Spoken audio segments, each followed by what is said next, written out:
For most of 20th century, Kodak was not just a company, it was photography itself.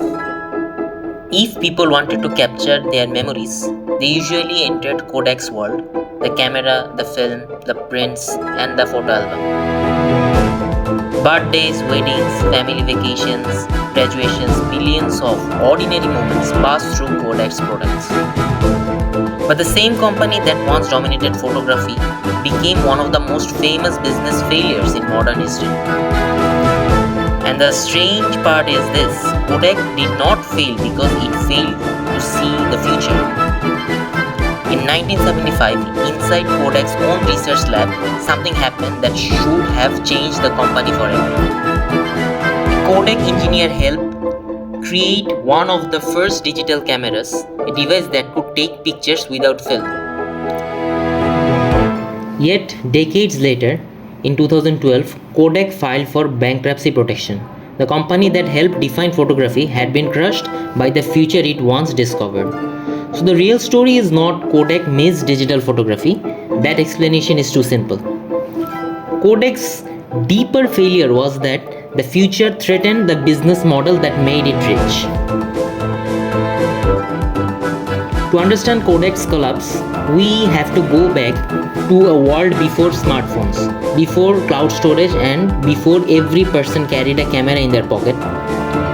Kodak was more than a camera brand. It was the system behind how people captured, stored, and shared memories. The company built an entire infrastructure around photography: film rolls, photo labs, printing paper, chemicals, and processing. Taking a picture was not instant. You bought film, took photos, carefully waited to develop them, and then finally saw the results. Kodak turned this process into emotion. A photo was not just an image, it was a Kodak moment. It was Kodak's real strength. People trusted the brand with their memories, and that trust created enormous power. But behind the emotion was something even more important: a very powerful profit machine.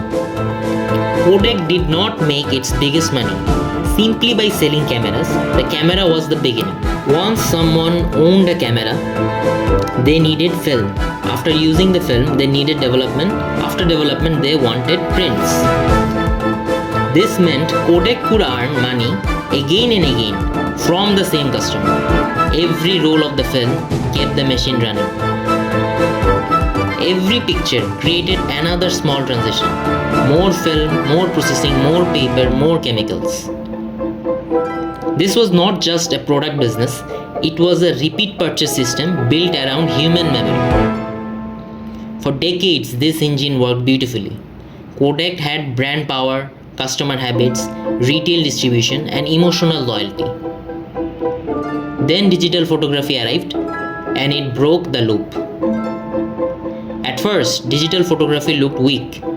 The early technology was slow, expensive, and not ready for the mass market. But even in 1975, the direction was clear. One day people might take photos without buying film at all. That warning came from inside Kodak's own building. The threat was not created by an outsider. Kodak had seen it early.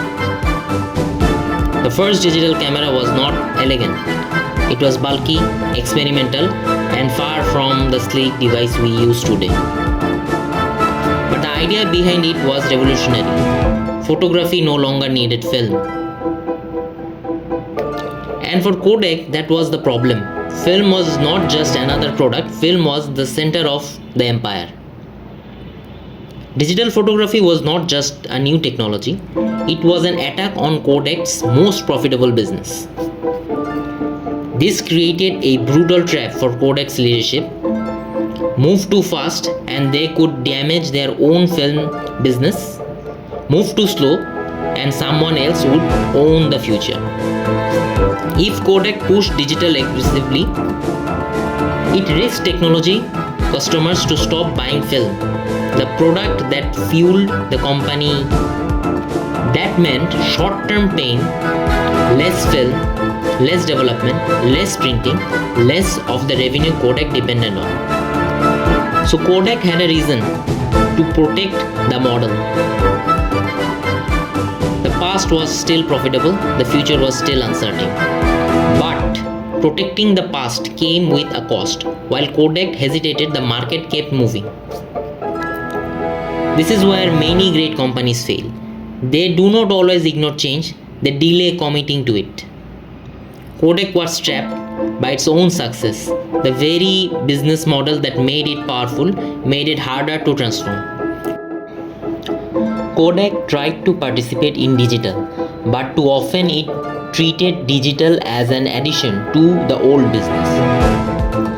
But digital was not adding to film. Digital was replacing film. That difference changed everything. The old model depended on scarcity, limited shots, physical rolls, development and printing. Digital created abundance. While Kodak tried to balance the past and the future, competition moved faster into the digital world. Digital cameras became better, cheaper, easier to use. What once looked like a toy became the new standard. Consumers changed too. They no longer wanted to wait days to see photo. They wanted instant results. The smartphones changed photography again. Suddenly the best camera was not the one you bought separately. It was the one already in your pocket. Photos became free, instant and almost unlimited. No film, no waiting, no printing required. And as film declined, Kodak's old profit engine lost its power. The machine that once produced billions could no longer carry the company. In 2012, Kodak filed for bankruptcy protection. It was not because the brand had never innovated. It was because it could not fully escape the business model it was built on. Kodak saw the future earlier than most. It had the knowledge, the engineers, the brand, and the warning signs. But seeing the future is not enough. If a company cannot let go of the past, the future will eventually belong to someone else. This is Redecode.